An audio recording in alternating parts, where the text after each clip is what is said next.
I made a video recently asking the question if this was going to be the podcast election, and if Donald Trump, especially if he's going against Joe Biden, Donald Trump probably has more capacity and he's probably better on podcasts than Joe Biden would be, asking if he would go on Joe Rogan, Tucker Carlson, and all these big shows. However, since Joe Biden's very poor debate performance recently, I wonder now if Donald Trump is going to use the same strategy he did with this year's Republican nomination, where he was just so far ahead, he just kind of waited it out. Is Donald Trump now just going to retreat, do the odd rally or whatever in swing states, and let Democrats infight so all the focus, much like it was in 16 kind of, even 20, has kind of a negative Trump?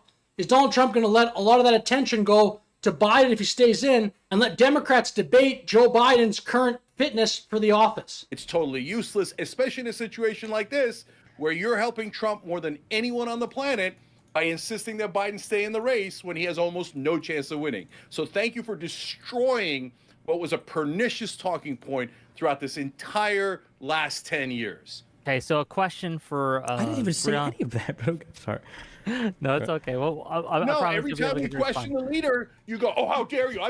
I question your allegiance. Who are you voting for? Oh, you guys didn't want him anyway. Oh, you don't want the Democrat anyway." Nonsense. Just because you kiss corporate Democratic ass doesn't make you a better Democrat. Hold on, it has nothing to do with that. It has to do with all of the media messaging, especially in alternative media, that's saying over and over again, I won't vote for Biden. If I were to go through the Young Turks, I were to watch you and Anna talk to each other, how many times have one of you said, I don't know if I could vote for Biden? I think you said, if you're a Muslim in America, you shouldn't vote for Biden. I can understand why you wouldn't vote for Biden. What, like Trump would do better with Israel and Gaza than Biden would? Like, come on, you guys have said this over and over and over again. The idea that you wouldn't support Biden because, oh, I don't know if I can do it because of the genocide and blah, blah, blah. I don't think this debate has made a significant difference. Your main point is, Destiny, your main point is that you've been on the side of Israeli genocide and a guy with no brain who's definitely going to lose to Trump.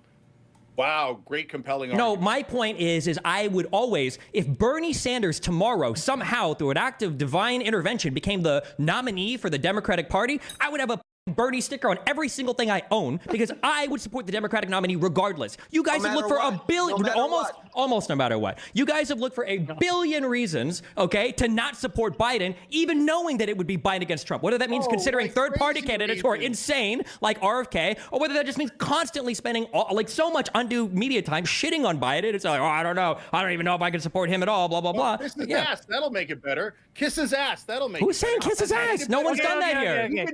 And ever since that Trump and Biden debate, Trump has seen a pretty significant rise in the polling averages. I wouldn't say he's way ahead. Like in the Republican primary, for example, for months, he was way ahead of everyone, including Ron DeSantis and Nikki Haley. Now he just has a decent lead right now, but things can change. Like election cycles, the polling averages do kind of move up and down.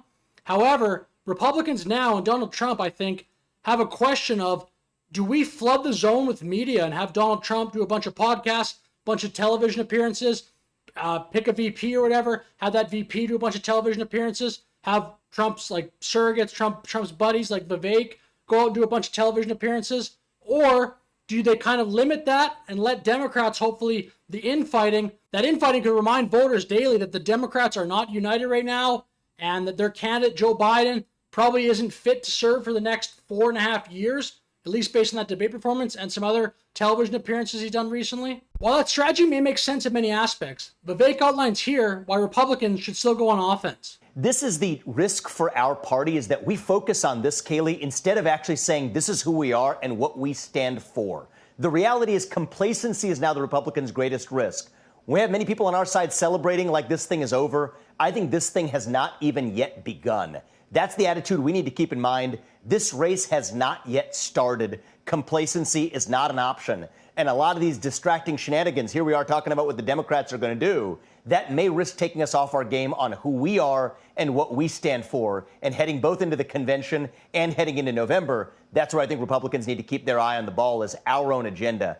So given Biden's terrible debate performance, it will be interesting to see the strategy going forward by Donald Trump and his VP pick and Trump supporters. Will they try to flood the zone with as much media and as much exposure as they can for Donald Trump, or will they retreat a little bit and let Democrats deal with that really awkward situation they're having, as some host Democrats are now calling on Joe Biden to drop out. These 4 House Democrats are calling for President Joe Biden to end his re-election campaign.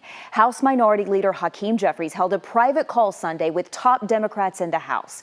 Jeffries himself has not taken a stance, but ABC is reporting those 4 members did ask for Biden to drop out of the race.